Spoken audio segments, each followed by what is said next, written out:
Avis spectateurs, je sais que ça fait longtemps que j'étais censé refaire une vidéo comme celle-ci, mais j'ai été kidnappé. Entrons donc tout de suite dans le vif du sujet, parce qu'on va parler aujourd'hui de gamins de 60 piges, de familles totalement bordéliques, et un tout petit peu de fin du monde. Umbrella Academy.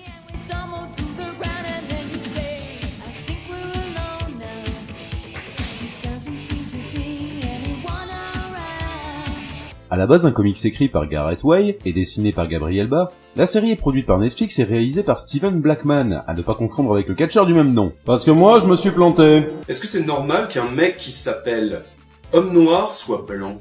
En 1986, alors qu'elles ne sont pas enceintes, 43 femmes accouchent subitement d'un enfant. C'est alors que Sir Reginald Hargreaves, multimilliardaire excentrique, en adopte 7 pour créer une véritable pouponnière de super-héros.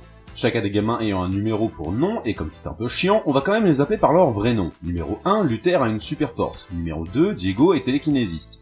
Numéro 3, Allison entend des rumeurs qui te font faire absolument tout ce qu'elle veut. Numéro 4, Klaus parle aux morts et des voix. Numéro 5, voyage dans le temps et dans l'espace. Et Ben, numéro 6, fait sortir des tentacules mutantes de son corps comme dans un mauvais hentai. Et là vous pensez sans doute, super, c'est X-Men mais en moins bien. Ben en fait ça s'est pas vraiment passé comme chez tonton Xavier en fait. Ce café est particulièrement dégueulasse. Luther vit en ermite sur la lune, Diego joue les Batman à 2 balles, Allison est privée de voir sa fille, Klaus est un toxico, 5 a fugué et n'a jamais été retrouvé, Ben est mort et si vous avez bien suivi, j'ai dit 7 enfants et je n'en ai cité que 6. Et bien Vanilla, la numéro 7, n'avait pas de pouvoir, alors personne n'en a jamais rien eu à foutre d'elle, ce qui l'a rendue dépressive au dernier degré. Et ça, c'est juste l'épisode 1. La bonne ambiance.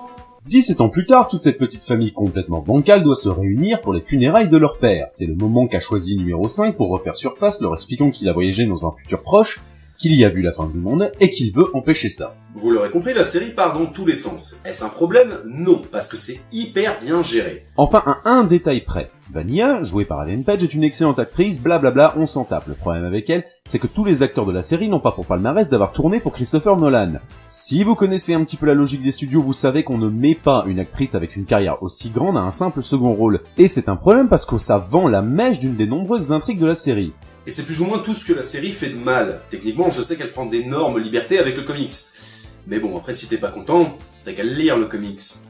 Fais-moi confiance, ça te reviendra beaucoup moins cher qu'un abonnement chez Netflix.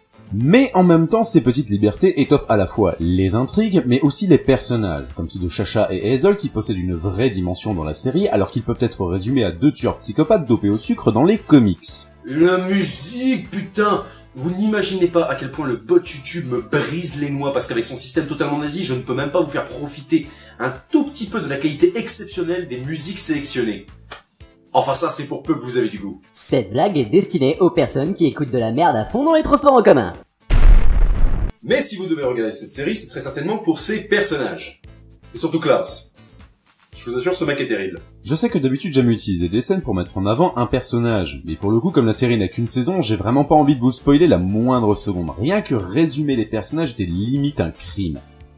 Mais si vous voulez quand même tenter, alors prenez un parapluie et profitez pleinement de Umbrella Academy. Cette vidéo est à présent terminée. Je sais qu'elle est un tout petit peu what the fuck comparée aux autres séries que j'ai sorties, mais vu que je viens de me faire kidnapper, moi aussi j'avais un peu le droit de me détendre. Vous connaissez la chanson, abonnement, partage, pouce bleu, bisous, cocaïne, tout ça. C'était Simon Belmont, et c'est avec fierté que je vous dis à très bientôt pour de nouvelles vidéos.